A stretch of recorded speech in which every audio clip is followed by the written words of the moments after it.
అసలు మాట్లాడడానికి చాలా ఇబ్బందిగా ఉంది. అంటే ఇప్పుడు ఆయన చెప్పారు, నాకు తెలియదు.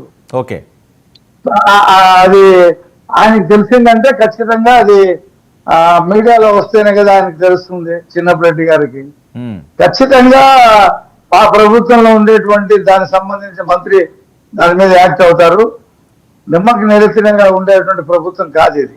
ఎంతో నేను నిన్న ఒక ఉపాధ్యాయుడు పిల్లల్ని కొట్టాడు, తాగి వచ్చి కొట్టాడు ప్రధానమంత్రి, వాడిని సస్పెండ్ చేయడం జరిగింది.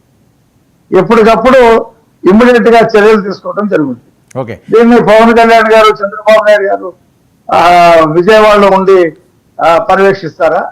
ఒక్కొక్కరు ఉంటారు దుర్మార్గులు అన్ని శాఖల్లో ఉన్నారు. పేటరేగిపోయినటువంటి దుర్మార్గులు ఉన్నారు. మా ప్రభుత్వాన్ని చెడ్డ పేరు తీసుకురావడానికి పనిచేస్తున్నటువంటి ఎంప్లాయీస్ ఉన్నారు. వాళ్ళందరూ ఇలాంటి చేస్తూ ఉంటారు. ఖచ్చితంగా కఠినంగా శిక్షిస్తాము. ఇలాంటి పరిస్థితి ఇంకోసారి రాకుండా చర్యలు తీసుకుంటాం. ఓకే, ఏంటి సూపర్ 6 ఎత్తేసారట? సూపర్ 6 ఇంకెవరికి రావట, పథకాలన్నింటినీ కూడా ఇంక మా వల్ల కాదని చెప్పేసి చంద్రబాబు నాయుడు గారు చెప్పేశారంటూ ప్రచారం జరుగుతున్న నేపథ్యం. ఇందాక కూడా టెలికాన్ఫరెన్స్ లో తెలుగుదేశం శ్రేణులతో చంద్రబాబు నాయుడు గారు మాట్లాడి క్లియర్ కట్ గా చెప్పారు. నేను ఉన్న విషయాలు వాస్తవాలు చెప్తే దాన్ని వక్రీకరించి మాట్లాడుతూ ఉన్నారు. మీరు ఎందుకు సంక్షేమం మేము పక్కన పెట్టాం?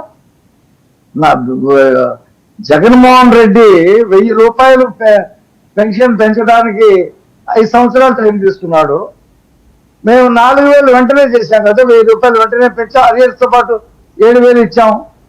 అన్నా క్యాంటీన్లు నడుస్తామని ఇంకో 69 అన్నా క్యాంటీన్లు ఇస్తున్నాం. ఈ పేదవాళ్ళకి సంబంధించినటువంటి అంశం కాదా? పట్టణాల్లో 2 సెంట్లు, పల్లెటూర్లలో 3 సెంట్లు ఇళ్ల స్థలాలు ఇస్తా ఉన్నాం. టిట్కో ఇళ్ళు ఓపెన్ చేస్తా ఉన్నాం. టిట్కో ఇళ్ల మీద కూడా అప్పులు తెచ్చి వాటిని చేశారు. ఎంత అవినీతి జరిగింది? 8,000 కోట్ల రూపాయలు దోచేశారు పొలాలు కొనేసి. కాబట్టి ఒక్కొక్కటి చేసుకుంటూ వస్తున్నాం.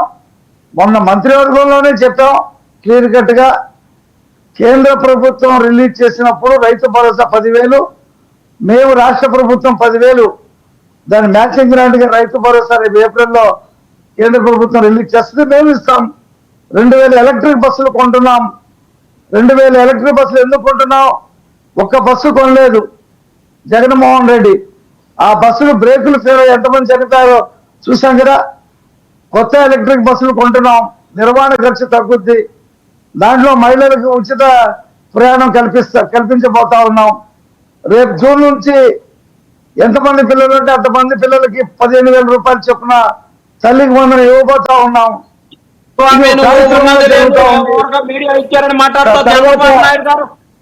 ఒక్కళ్ళకే ఇస్తానని చెప్పి చంద్రబాబు నాయుడు గారు చెబితే మీరు పురాణం చదివినట్టు చదువుతారేంది? చంద్రబాబు నాయుడు గారు బహిరంగంగా చెప్పిన మాట అది. ఓకే ఓకే, మాట్లాడు. చంద్రబాబు గారు మీరు మాట్లాడేటప్పుడు నేను మాట్లాడాలా?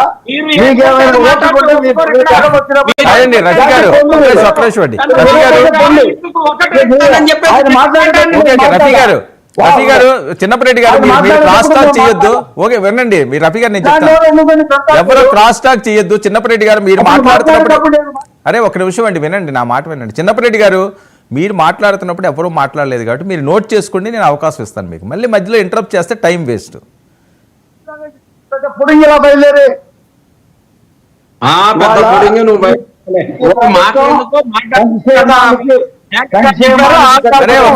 చిన్నప్పరెడ్డి గారు క్రాస్ టాక్ వద్దండి, టైం వేస్ట్.